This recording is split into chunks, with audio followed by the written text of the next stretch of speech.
इस कहानी के शुरू में फादर ब्रेनन किसी और प्रीस्ट से मिलने के लिए आए हैं जिन्होंने कोई बहुत ही बड़ा गुनाह कर दिया था, जिसके बारे में पूछने पर ये प्रीस्ट फादर ब्रेनन को एक छोटी बच्ची की पिक्चर दिखाते हैं। पिक्चर नॉर्मल थी पर वो बच्ची नहीं। प्रीस्ट फादर ब्रेनन को बताते हैं कि ये बच्ची नेचुरली पैदा नहीं हुई। इस बच्ची का नाम सिकियाना था, जिसके बारे में इससे ज्यादा वो फादर ब्रेनन को कुछ नहीं बताती और किसी गहरी सोच में चले जाते हैं। उनकी सोच के फ्लैशबैक्स में हमें एक लड़की देखने को मिलती है, जिस लड़की के सारे कपड़े उतारकर उसकी आंखों पे काला कपड़ा बांधा गया था। उसके इर्द गिर्द खड़े हुए लोग कोई रिचुअल परफॉर्म कर रहे थे। लड़की बहुत ज्यादा डरी हुई थी। अचानक उसे अपने पास से किसी के उड़ाने की आवाज आती है और सीन यही से कट होकर हमें दोबारा प्रीस्ट को दिखाया जाता है, जो सिकियाना नामी लड़की के बारे में फादर ब्रेनन को अभी कुछ बताने ही वाले थे कि अचानक उनके पीछे लगा एक पोल टूटकर एक मिरर से टकराता है और वही पोल उनके सर पे लग के उनके सर के 2 हिस्से हो जाते हैं, जिससे उनकी मौत हो जाती है। इसके कई सालों बाद हमें 1971 में रोम का सीन दिखाया जाता है।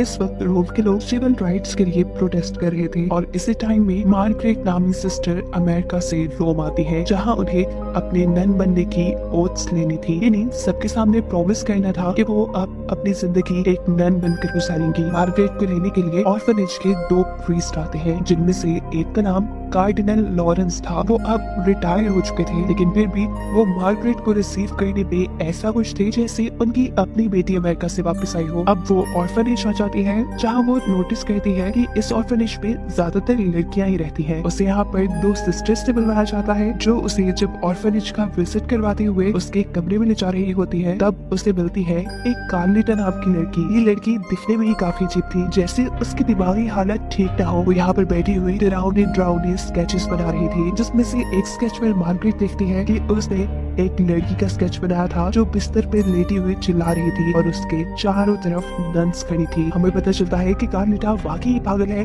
क्योंकि अब उसने खड़े होकर मार्गरेट को लिक करना शुरू कर दिया था और ऐसे में सिस्टर उसे मार्गरेट से दूर करती है। मार्गरेट अपने रूम में आती है और अपनी रूममेट से मिलती है। बात तो वो भी एक नन ही रही थी, लेकिन वो चुपके सारे काम करती थी, यानी पार्टीज में जाती थी और अपनी जिंदगी एंजॉय करती थी। दिन गुजरते रहते हैं। मार्गरेट यहाँ ऑर्फनेज में अपना दिल लगाने की कोशिश कर रही थी, लेकिन हर गुजरते दिन उसके साथ कुछ अजीब होता था। उसे इस ऑर्फनेज में अजीबोगरीब वियंस आते थे, यहाँ तक कि उसे ऑर्फनेज में कुछ भूतिया चीजें भी दिखाई देती हैं, जिसे वो इग्नोर कर देती है। मार्गरेट यहाँ पर रहते हुए यहाँ के तौर तरीकों के साथ साथ यहाँ की लोकल लैंग्वेज भी सीखने की कोशिश करती है। वो यहाँ के बच्चों से काफी अटैच हो जाती है, लेकिन नोटिस करती है कि कार्लिटा, वो बच्ची जिससे वो पहले दिन मिली थी, वो आम बच्चियों के साथ घुल मिल कर नहीं रहती। उसे ऑर्फनेज वाले जबरदस्ती उसके रूम में बंद करके रखते थे और इसके पीछे रीजन ये थी कि उसको कुछ बुरे ख्याल, कुछ बुरे वियंस आते हैं और उसको इलाज के लिए ही सबसे दूर रखा जाता है। ये तो बात पहले दिन मार्गरेट ने भी नोटिस की थी। मार्गरेट को ये सारी बातें कार्लिटा की क्लास फेलोज बता रही थी। मार्गरेट इस बात पे हैरान थी कि कार्लिटा सिर्फ 12 साल की होने के बावजूद भी इन आम छोटी बच्चियों जैसे नहीं दिखती थी, बल्कि वो एक बड़ी अडल्ट लड़की थी। खैर, अब रात हो जाती है और मार्गरेट अपने रूम में आ जाती है। वो देखती है कि उसकी रूममेट किसी पार्टी में जाने की तैयारी कर रही थी। वो मार्गरेट को भी अपने साथ पार्टी में चलने के लिए फोर्स करती है और उसे पार्टी वाले ड्रेसेस पहना कर वो उसे अपने साथ पार्टी में ले आती है। यहाँ ये लोग काफी मजे करते हैं। यहाँ पहली मर्तबा मार्गरेट लाइफ में ड्रिंक भी कर लेती है और नशे में धुत होने के बाद वो एक लड़की के साथ डांस करती है। डांस करते करते वो उस लड़की को लिक करने की, यानी उसके मुंह पे जुबान लगाने की कोशिश करती है, बिल्कुल ऐसे ही जैसे कार्लिटा ने उसके मुंह पे लगाई थी। और ऐसा करने के बाद वो बेहोश हो जाती है और जब उसे होश आया तो वो अपने बेड पे थी। वो परेशान थी कि न जाने रात में क्या हो गया, लेकिन उसके रूममेट उससे कहते हैं परेशान नहीं हो, रात में ऐसा कुछ गलत नहीं हुआ जिसकी वजह से तुम्हें परेशान होना चाहिए। उसे रात के बारे में कुछ भी याद नहीं था, लेकिन फिर भी उसे अच्छी वाइब्स नहीं आ रही थी और इस सब का कसूरवार वो अपने आप को ही ठहरा रही थी कि एटलीस्ट उसे ड्रिंक नहीं करना चाहिए था और अपनी इन गुनाहों की वजह से वो गॉड से माफी भी मांगती है। फिर इसके बाद जब वो ऑर्फनेज से बाहर जाती है तो यहाँ पे उससे मिलने के लिए आते हैं फादर ब्रेनन, जिसे हमने मूवी के स्टार्ट में भी देखा था।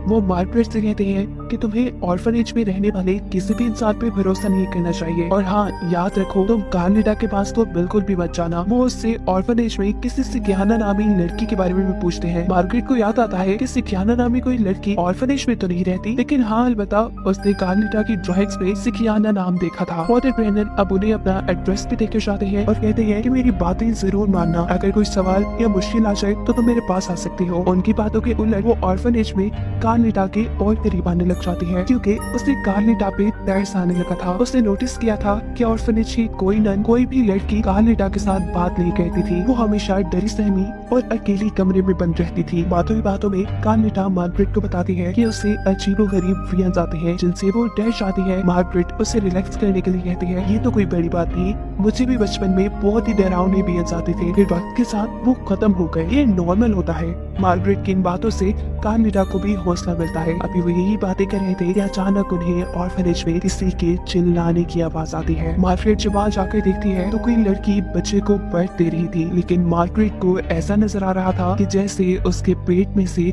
किसी डीमन का हाथ बाहर निकल रहा है, और ये देखकर वो इतना डर जाती है कि बेहोश हो जाती है। मार्गरेट को ये भी बात सताने लगी थी कि अगर इस ऑर्फनेज में सभी लड़कियां ही रहती थी और कोई भी मैरिड नहीं था, तो इन पैदा होने वाले बच्चों का बाप कौन था। वो इन सारी चीजों से घबराई हुई प्रीस्ट के पास जाती है, जिनका नाम कार्डिनल लॉरेंस है। वो उसे समझाते हैं कि तुमने पहली मर्तबा ऐसा कुछ होते देखा है, शायद इसी वजह से तुम घबरा गई हो। इसके बाद वो ऑर्फनेज के गार्डन में आ जाती है, जहाँ नन्स के साथ सारे बच्चे एंजॉय कर रहे थे। अजीब बात ये थी कि यहाँ पर नन्स और बच्चे बड़ी आराम से सिगरेट पी रहे थे और कोई भी उसे रोक नहीं रहा था। वो देखती है कि यहाँ पर कार्लिटा से कोई नन सीक्रेट बातें कर रही है और उसे एक ड्राइंग भी दिखा रही है। मार्गरेट फौरन कार्लिटा के पास जाती है और उसके हाथ में रखी ड्राइंग देख लेती है, जिसमें एक लड़की की तस्वीर बनी थी और उसके पेट में एक बच्चा था। उसके चारों तरफ नन्स खड़ी थी। वो यहाँ सिस्टर से कहती है कि आपको ये कार्लिटा को नहीं दिखानी चाहिए, वो बच्ची है, उसके सेहत पे इन चीजों का बुरा असर पड़ेगा। वो सिस्टर से बातें कर रही थी जब अचानक सिस्टर उसका चेहरा पकड़कर उसे किस कह देती है। ऐसा करते हुए कोई उन्हें नोटिस नहीं करता, जिसके बाद वो किस करने वाली सिस्टर ऑर्फनेज के छत पे चली जाती है और अपने ऊपर पेट्रोल डाल देती है। वो बड़ी क्रीपी अंदाज में हंसते हुए मार्गरेट और कार्लिटा को देख रही थी। वो दोनों से कहती है कि ये सब आपके लिए है, जिसके बाद वो अपने आप को आग लगाकर फांसी पे चढ़ जाती है और मर जाती है। पूरे ऑर्फनेज में हंगामा हो जाता है, यहाँ तक कि कार्लिटा और मार्गरेट की तो ये देख के हालत ही बुरी हो चुकी थी। इस ऑर्फनेज में इतनी ज्यादा अजीब चीजें देखने के बाद मार्गरेट को याद आते हैं फादर ब्रेनन, जिन्होंने उसे इस ऑर्फनेज में संभल के रहने को कहा था। वो इस ऑर्फनेज की मिस्ट्री जानने के लिए फादर ब्रेनन के पास जाने का फैसला करती है, जहाँ फादर ब्रेनन मार्गरेट से कहते हैं कि मैंने तुम्हें कार्लिटा से दूर रहने के लिए इसलिए बोला था क्योंकि वो एंटी क्राइस्ट है, यानी वो जीसस क्राइस्ट को नहीं मानते, वो हमारे मजहब के लिए खतरा है। वो ऑर्फनेज और ऑर्फनेज से जुड़ी चर्च के लोग काफी अरसे से सेकुलरिज्म करते आ रहे हैं, यानी क्रिश्चियनिटी को, उनके मजहब को खत्म करने का काम करते आ रहे हैं, और ये दुनिया के लिए एक बहुत बड़ा खतरा है। फादर ब्रेनन अब मार्गरेट को वही फोटो दिखाते हैं जो इस मूवी के स्टार्ट में उन्हें ऑर्फनेज की एक प्रीस्ट ने दी थी। इसमें सिकियाना नामी एक बच्ची की फोटो थी, जिसके बारे में वो ज्यादा कुछ नहीं जानते थे, और इसी बच्चे के बारे में वो प्रीस्ट फादर ब्रेनन को कुछ बताना चाहते थे। अब फादर ब्रेनन ये काम मार्गरेट को दे देते हैं और कहते हैं कि तुम ऑर्फनेज से सिकियाना नामी बच्चे की इंफॉर्मेशन इकट्ठी करो ताकि हम उनके सारे बुरे इरादों को रोक पाए। लेकिन मार्गरेट को फादर ब्रेनन की बातों पे यकीन नहीं था। वो यहाँ से चली जाती है, लेकिन जाते जाते वो फादर ब्रेनन का एक काम करने को मान जाती है। फादर ब्रेनन ने उसे कार्लिटा की इंफॉर्मेशन मांगी थी, जो वो इकट्ठी करने के लिए मान जाती है, क्योंकि उसे खुद भी कार्लिटा के पास्ट के बारे में जानना था। अगले दिन जब ऑर्फनेज के सभी बच्चों को ट्रिप पे लेके जाया जा रहा था, इस सफर में मार्गरेट ऑर्फनेज के नए प्रीस्ट से कार्लिटा के बारे में पूछती है, उसके पास्ट के बारे में पूछती है, लेकिन इस प्रीस्ट को ज्यादा कुछ नहीं पता था। वैसे भी ये लोग ज्यादा बात नहीं कर पाते, क्योंकि सामने बैठी हुई सिस्टर्स उनके ऊपर लगातार नजर रखे हुए थी। जब ये लोग वापस ऑर्फनेज आते हैं तो मार्गरेट कार्लिटा से उसके बचपन के बारे में पूछने की कोशिश करती है, लेकिन कार्लिटा उससे डरकर एक रूम में चली जाती है। जैसे ही मार्गरेट उसका पीछा करती है तो देखती है कि कार्लिटा के पास उससे सिस्टर की सोल या भूत बैठा था, जिसने इन दोनों के सामने सुसाइड की थी, और इससे देखकर वो बहुत ही ज्यादा डर जाती है। उसके जोर से चीख मारने पर यहाँ दूसरी सिस्टर आती है और उसे यहाँ से ले जाती है। रोम में इस टाइम सिविल राइट्स के ऊपर लड़ाई जोरों शोर पे थी, बाहर हंगामे हो रहे थे, जगह जगह आग लगी थी, और फिर इससे बाहर निकलना मार्गरेट का खतरे से खाली नहीं हो सकता था। लेकिन वो यहाँ पे भी नहीं रहना चाहती थी। वो ऑर्फनेज से बाहर निकल आती है और यहाँ उसे फील होता है कि कोई उसे पीछे से जकड़ रहा है, लेकिन हमें यहाँ कोई नजर नहीं आ रहा। जो कोई भी उसे पीछे से जकड़ रहा था उसे सिर्फ ऑर्फनेज पे खड़ी हुई नन ही महसूस कर सकती थी। अब यही सिस्टर्स की एक मीटिंग बुलाती है और यहाँ पे वो मार्गरेट को कहती है कि तुम्हें ये ऑर्फनेज छोड़ देना चाहिए, तुम आइंदा के बाद कभी भी कार्लिटा के पास नजर आओ,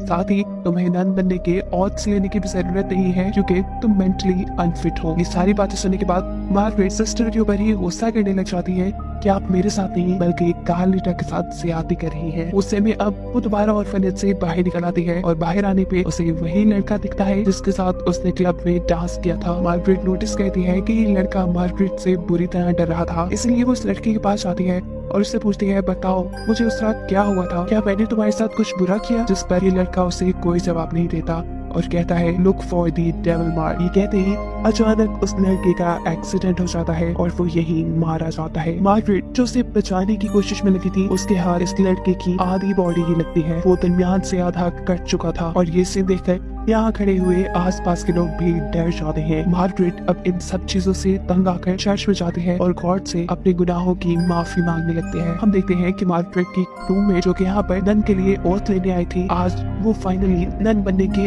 ओथ ले रही थी और मार्गरेट सब लोगों के बिजी होने का फायदा उठाते हुए ऑर्फनेज के एक खुफिया रूम में चली जाती है, जहाँ उसे सिकियाना नाम की फाइल्स भी मिल जाती है। वही फाइल जो फादर ब्रेनन ने उसे लाने के लिए बोला था। पर हैरानी की बात ये थी कि यहाँ पर सिकियाना नामी लड़की की 14 फाइल्स थी। सभी फाइल्स पे 666 वाला मार्क था जो कि डेविल मार्क होता है। ये 14 की 14 सिकियाना नामी बच्चियां सुबह 6 बजे 6 जून को पैदा हुई थी। इन 14 में से तकरीबन सारी लड़कियां मारी जा चुकी थी और सिकियाना 14 थी अब जिंदा थी और सिकियाना 14 असल में कार्लिटा ही है। और ये बात मार्गरेट को ऐसे पता चलती है कि सिकियाना 14 आज से 12 साल पहले पैदा हुई थी और कार्लिटा भी अब 12 साल की ही थी।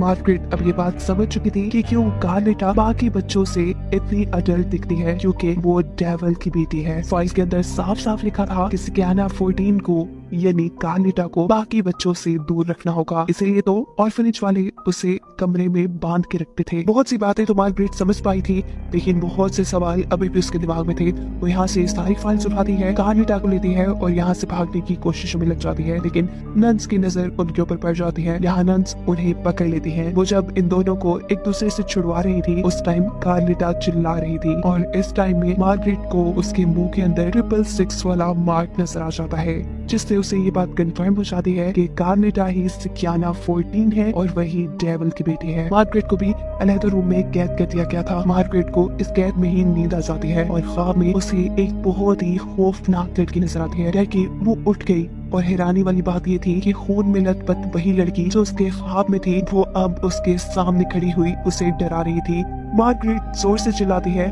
मार्गरेट की चीखें सुनकर यहाँ चर्च के प्रीस्ट उसके पास आते हैं, उसे रिलैक्स करते हैं और उसकी हालत को देखकर उसे फादर ब्रेनन के पास ले जाने का फैसला करते हैं, क्योंकि फादर ब्रेनन ने इन प्रीस्ट को भी इस ऑर्फनेज और इस चर्च की सच्चाई बताने की कोशिश की थी, लेकिन मार्गरेट की तरह इन प्रीस्ट को भी फादर ब्रेनन की सेकुलरिज्म वाली बातों पे यकीन नहीं आया था। लेकिन अब इन सारी चीजों को देखते हुए उन्हें फादर ब्रेनन की बातें सच्ची लग रही थी, इसीलिए वो मार्गरेट और सिकियाना नामी सभी फाइल को लेकर फादर ब्रेनन के पास आ जाते हैं। यहाँ आकर मार्गरेटा फादर ब्रेनन को बताती है कि आपने तो कहा था कि डेविल के निशान लड़कियों की बॉडी पे होते हैं, लेकिन कार्लिटा के तो मुंह के अंदर 666 वाला निशान था। और फादर ब्रेनन को मूवी के स्टार्ट में दिखाए जाने वाले प्रीस्ट ने जो एक सिकियाना नामी बच्चे की फोटो दी थी, उसके तो जिस्म पे 666 का मार्क था। इसका मतलब कि कार्लिटा वो तस्वीर वाली बच्ची नहीं थी जिसे फादर ब्रेनन ढूंढ रहे थे, यानी एंटी क्राइस्ट कोई और लड़की है। फादर ब्रेनन अभी बात समझ चुके थे कि उन्हें जितनी इंफॉर्मेशन दी गई थी वो आधी अधूरी थी। डेविल के कल्ट के लोगों ने उनके साथ चालाकी की थी। ये लोग दोबारा फाइल्स को चेक करते हैं और देखते हैं कि सिकियाना 5 वाली फाइल में फोटो मिसिंग थी। फादर ब्रेनन के पास जो फोटो थी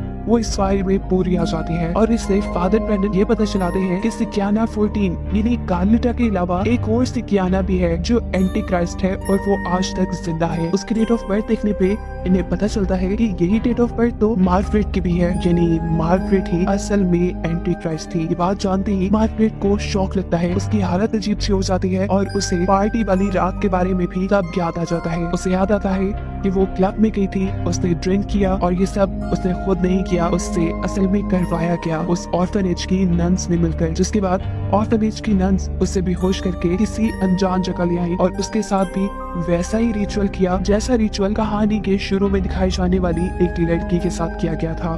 और वो लड़की मार्गरेट की ही मॉम थी, जिसके साथ भी डेविल ने ज्यादती की थी और मार्गरेट को जिसके वियन आते थे वो उसकी मॉम ही थी। और अब डेविल ने ही उसके साथ भी कुछ बुरा किया था। ये सारी बातें याद आती ही उसे क्लब वाले लड़के की भी बातें याद आती है, look for the devil mark, जिसके बारे में पता चलाने पे उसे अपने सर के ऊपर डेविल मार्क मिलता है। ऐसे ये बात कंफर्म हो जाती है कि सिकियाना 5 वो खुद ही थी। सेक्युलरिज्म करवाने वाले यानी क्रिश्चियनिटी को खत्म करने वाले इस ऑर्फनेज ने, इस कल्ट ग्रुप ने मार्गरेट को इसीलिए ऑर्फनेज से इतने साल दूर रखा ताकि सही वक्त आने पे वो मार्गरेट को अपने रिचुअल के लिए इस्तेमाल कर सके। वो अब जान गई थी कि उसके पेट में डेविल का बच्चा है, वो इस बच्चे को पैदा नहीं करना चाहती थी। ये बात वो फादर ब्रैनन से कहती है और फादर ब्रैनन उसकी बात मानते हुए उसे हॉस्पिटल ले जाने का फैसला करते हैं, लेकिन रास्ते में ही ऑर्फनेज वाले उनकी गाड़ी का एक्सीडेंट करवा देते हैं। मार्गरेट दोबारा उनके कब्जे में आ जाती है, जिससे वो ऑर्फनेज ले आते हैं। ऑर्फनेज आने पर उसकी बॉडी अचानक से डिमोनिक होने लगी थी, यानी वो खुद भी एक शैतान बनने लगी थी। देखते ही देखते उसका पेट बहुत बड़ा हो जाता है। अगली सुबह 6 जून थी, यानी मार्गरेट का जो बेबी था, जो डेविल का बेबी था, वो अब पैदा होने वाला था। ये बात तो हमें पहले से ही मालूम है कि ऑर्फनेज के सभी लोग इस चीज के अंदर मिले हुए हैं।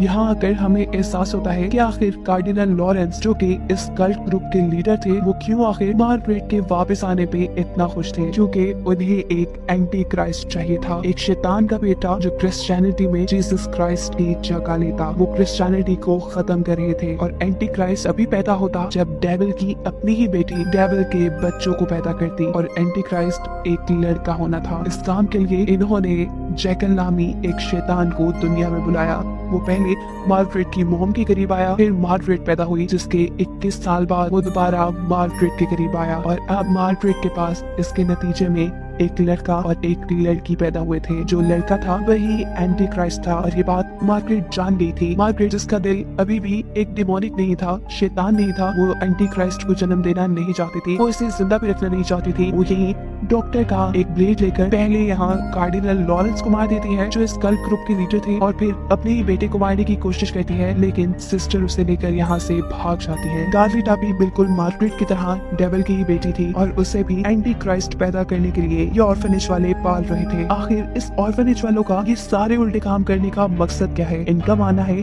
कि दुनिया जीसस से दूर हो गई है, इसीलिए वो एंटी क्राइस्ट को बुलाकर सबको डराकर सबको दोबारा वापस जीसस क्राइस्ट की तरफ लेकर जाना चाहते हैं। ये कहानी ये लोग सबको सुनाते थे, लेकिन ये हकीकत नहीं थी। असल में ये लोग खुद डेविल को गॉड मानते थे, ये लोग डेविल की पूजा करते थे। यहाँ जो सिस्टर मार्गरेट के बच्चे को लेकर भागी थी, वो पीछे से मार्गरेट की रूममेट को आवाज लगाती है कि अब हमें मार्गरेट या उसकी बेटी की कोई जरूरत नहीं, उसे यहाँ आग लगा दो। मार्गरेट की रूममेट यहाँ मार्गरेट के ऊपर छुरी से हमला करते हुए उसके ऊपर आग लगाकर यहाँ से भाग जाती है, लेकिन यहाँ उसकी जान बचाने के लिए एंट्री करती है गार्लिटा, जो मार्गरेट को अपनी बहन मानने लगी थी, क्योंकि मार्गरेट ने उसके साथ अच्छा वक्त गुजारा था। वो मार्गरेट और उसकी बेटी को यहाँ से बचाकर ले जाती है, और इसी जलती आग में मार्गरेट को वो शैतान भी दिखता है जिसने उसके साथ बुरा किया था। सीन कट होता है और हमें दिखाया जाता है कि सारी नन्स मीटिंग कर रही हैं। एक नन अमेरिका के एक बहुत बड़े आदमी के बारे में बता रही है, जिसके पास अब बेटा होने वाला था। इनका प्लान था